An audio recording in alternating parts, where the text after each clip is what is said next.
Long-term recovery starts at home.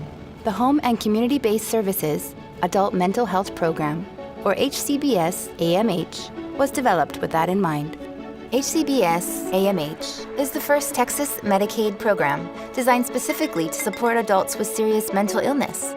By using a person-centered, client-driven approach, HCBS helps clients reintegrate into their communities. Adults interested in the program will contact the referring entity for an eligibility assessment. Individuals coming from the state hospital will ask their state hospital social worker for an in-house assessment. Those coming from the community will contact their local mental health authority, local behavioral health authority, or LMHA, by calling the LMHA inquiry line. To enroll in the program, an individual must be 18 years of age or older, have a diagnosis of a serious mental illness, and fall under one of the three main populations: long-term psychiatric hospitalization,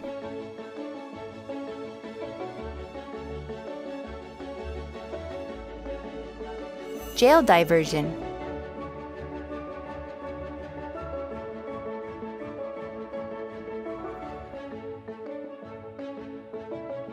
emergency department diversion population.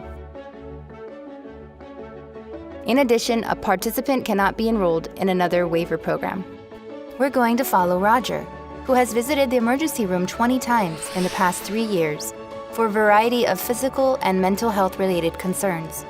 Roger qualifies under the emergency department diversion population. Roger meets with his caseworker, who will work with him to assess initial eligibility. Together, they work to complete his intake packet. In this initial assessment, the caseworker also looks into Roger's financial information and checks if he has active Medicaid to help determine if he's a good candidate for HCBS-AMH. At this time, the caseworker will also work with Roger to review the options in his community for a provider agency and a recovery management entity. Roger will choose whichever provider agency and recovery management entity he prefers. After they finalize the assessment, the LMHA caseworker emails the intake packet to HHSC, including all of the necessary forms used to determine initial eligibility. After 5 days, Roger receives a letter from HHSC letting him know he is eligible for services.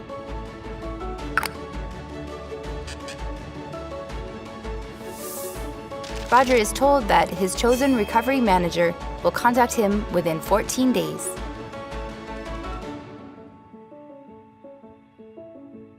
The recovery manager, or RM, will be Roger's main point of contact.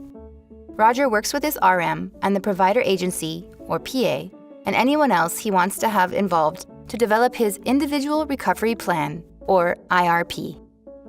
The IRP is the contract which dictates each part of Roger's service provision, and it will include his strengths, goals, objectives, and interventions for recovery. Roger and his chosen recovery manager will revisit the IRP throughout his recovery.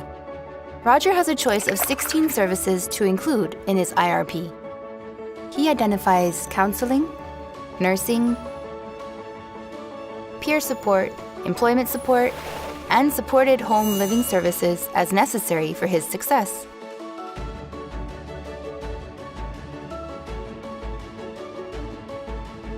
The provider agency will deliver the services Roger identified in his IRP.